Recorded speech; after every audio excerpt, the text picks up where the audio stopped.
This episode of Thinking in English is sponsored by the amazing podcast English Learning for Curious Minds.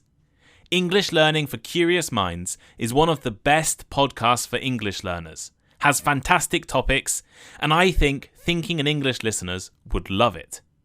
English Learning for Curious Minds helps you to improve your language skills. You can learn from fascinating stories, develop your listening skills, and access unique interactive transcripts, subtitles, and key vocabulary.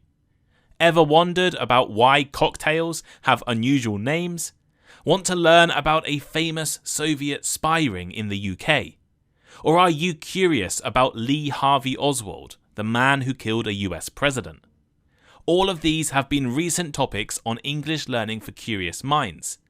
I can't recommend English Learning for Curious Minds more highly. Make sure you check out the podcast, available on all podcast platforms right now. Hello, I'm Tom Wilkinson and welcome to the Thinking in English podcast, a podcast for intermediate to advanced level English learners. On May 6th, the coronation of King Charles III will be held in London. Let's discuss the events, ceremonies, and vocabulary you need to know about Charles's coronation. You can find the full transcript of this episode for free over on the Thinking in English blog. Make sure you're following me on Instagram and YouTube for more content. Join my Patreon to support the podcast. And here is today's vocabulary list.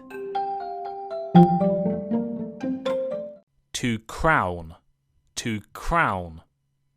To put a crown on someone's head in an official ceremony that makes that person king or queen. For example, Queen Elizabeth II was crowned in 1953. Accession. Accession. The time when someone starts a position of authority, especially a king or queen. For example, 1926 was the year of Emperor Hirohito's accession to the Japanese throne. Throne. Throne. The special chair used by a king or queen, and also the state of being a king or queen. For example, William is next in line to the throne. To anoint. To anoint. To make someone king or queen, especially as part of a religious ceremony. For example, in 751, Pepin was anointed king. Regalia. Regalia. Official and traditional special clothes and decorations, especially those worn or carried in formal ceremonies. For example, the Queen's regalia at her coronation included her crown and scepter. Carriage. Carriage. A vehicle with four wheels that is usually pulled by horses and was used mainly in the past. For instance, he will travel by horse-drawn carriage. Congregation. Congregation. A group of people who have come together in a religious building for worship and prayer. As in, the priest asked the congregation to kneel. Homage. Homage. Deep respect and often praise shown for a person or a god. For example, on this occasion we pay homage to him for his achievements.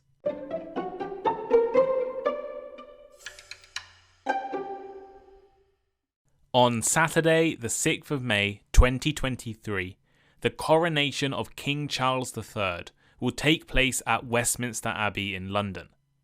The UK will spend a long weekend celebrating the crowning of our new king through concerts, parties, community service, and a lavish ceremony filled with unusual traditions and expensive events. Charles became king last year after the death of his mother, Elizabeth II. Queen Elizabeth was one of the longest reigning monarchs in world history, meaning that the UK has not had a coronation since the 1950s. billions of people around the world will be watching as Charles, alongside his wife Camilla, are crowned as king and queen consort. Today, I'd like to help some of you listening by explaining some of the important traditions and introducing you to some essential coronation vocabulary. But let's start by talking a little bit about King Charles III. King Charles III is the King of England and the United Kingdom, as well as a number of other countries around the world, including Australia, New Zealand, and Canada. Let's learn a bit about his life. Charles was the first child of Queen Elizabeth II. Growing up, he attended various schools, including Cheam School and Gordonston, before going on to study at Trinity College, Cambridge, where he earned a degree in archaeology and anthropology. After his university education, Charles went on to serve in the Royal Navy and later the Royal Air Force, where he trained as a pilot. Throughout his life, he has been a prominent figure in British public life and has been actively involved in various charitable causes, especially with the environment, and he has an interest in architecture and urban planning, which led to the creation of the Prince's Foundation, an organisation dedicated to promoting sustainable development and design. The king is also known for his involvement in various humanitarian causes, and his work has included supporting disadvantaged and marginalised communities. His passion for the art also led him to become patron of various cultural organisations and institutions. From his birth, Charles had been preparing for his eventual accession to the throne, and he will bring a unique style and interest to his role as monarch. In addition to his public life, Charles has been married twice. His first marriage to Lady Diana Spencer in 1981 was widely publicised and ended in divorce in 1996. The couple had 2 children together, Prince William, the future King of England, and Prince Harry.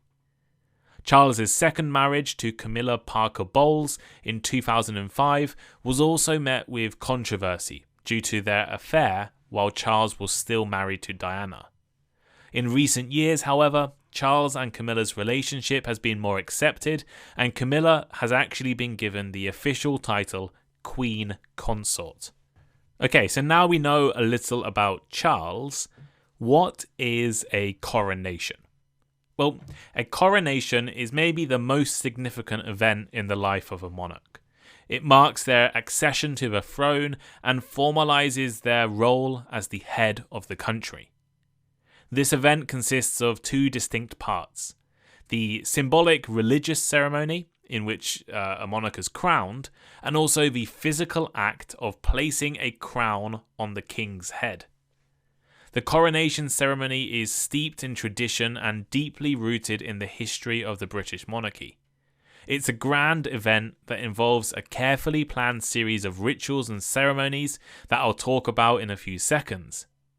Apart from the symbolic and religious significance of the coronation, it also marks the transfer of the monarch's titles and powers. It is the formal moment at which the outgoing monarch, so Queen Elizabeth's, reign ends and the new monarch, so King Charles III's reign, begins. This transition of power is an essential part of the continuity and stability of the British monarchy. While the coronation ceremony has been historically important, it's not a legal requirement for a monarch to be crowned. In fact, King Charles III has already been king since the moment his mother died.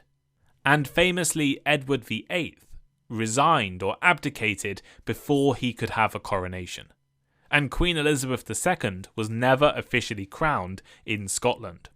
For over a millennium, British coronations have kept a traditional format with similar ceremonies and events. It is the only remaining large-scale public coronation in Europe, but compared to Queen Elizabeth II's coronation in 1953, the upcoming coronation of King Charles will be shorter and more diverse. The United Kingdom today is a very different country to 70 years ago, and it's expected to have a wider representation of different religions in the ceremony. One of the key features of a coronation is a procession. A procession is a ceremonial parade that takes place during a monarch's coronation, typically leading to the religious ceremony at a location such as a cathedral or abbey. In this case, the procession will go to Westminster Abbey and then return from Westminster Abbey. The procession is usually led by the newly crowned monarch, the king, accompanied by members of his family, government officials, dignitaries, and representatives from various organisations. While Queen Elizabeth had over 15,000 participants and the procession through the streets of London took hours, this year it's expected to be shorter and more modern. The King and Queen Consort will actually travel to Westminster Abbey in a modern carriage, but on the return journey they will use the Golden State Coach, which has been used in every coronation since the 1830s. This time, the procession is estimated to have over 6,000 members of the British and Commonwealth Armed Forces, and also thousands of hospital workers and military veterans will be given priority viewing positions in London. After arriving at Westminster Abbey, a traditional coronation ceremony will be held to formally declare Charles as king. There are a few complicated and different steps in this process. First is the recognition.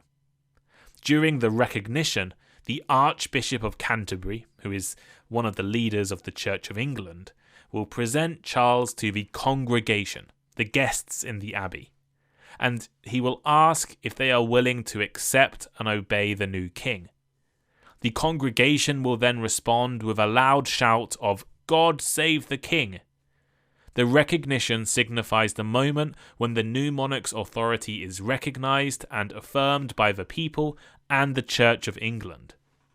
This stage dates back to medieval times, when it was important for the new monarch to gain the approval of their subjects and ensure their loyalty. The recognition serves as a reminder of the obligations and duties that exist between the monarch and the people, and also the king's role as the protector of the Church of England. Next, Charles will have to swear an oath to uphold the law and govern the people according to the customs and laws of the United Kingdom and other Commonwealth countries. He will be presented with a copy of the Bible and asked to make that declaration. The oath-taking is a symbolic moment in the coronation, representing the king's commitment to uphold the laws of the country and serve their people. His promise to govern according to the laws and customs of the various territories also reflects the diversity of the Commonwealth realms, as the king is not just King of England, but also king of numerous countries around the world. After swearing his oath, Charles will then be anointed with holy oil. The Archbishop of Canterbury will pour the oil onto the king's hands and then onto his head in the shape of a cross. The anointing is symbolic of the monarch's connection to God and religion, and the authority they hold as both ruler of England and head of the Church of England. As it's a little known fact, but the king, the monarch, is the head of the church in the UK. The oil used for anointing is specially prepared and blessed by the Church of England, and is a mixture of olive oil, balsam, and other fragrant oils. The anointing ceremony is an ancient tradition that has been part of British coronations for over 1,000 years. This year, however, Charles has requested that the oil not be made with animal products for the first time ever. Perhaps the most important part of the coronation is the investiture. This involves the presentation of the regalia to the newly crowned monarch. The regalia includes the crown, the orb, the scepter, and other symbolic items that represent the king and queen's power and authority. During the investiture, the Archbishop of Canterbury presents the crown to the king, who then places it on their head. The king will also receive the orb, which represents the world, the scepter, which represents their royal authority. They'll also get the ring of state, which represents their marriage to the nation. After the presentation of the regalia, the congregation acknowledges the new king with a loud cry of "God save the king." The king will then return to the throne to receive homage from the archbishops, the bishops, and the peers of England. The archbishops and bishops will pledge their loyalty to the king, and then the peers will do so individually by placing their hands on the monarch's crown. The investiture marks the end of the coronation ceremony and the beginning of the new monarch's reign.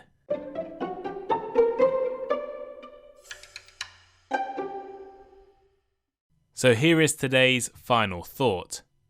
The coronation will be one of the biggest events of the year. Hundreds of thousands of people will line the streets of London, and probably billions of people will watch on TV around the world to watch the procession and the ceremonies.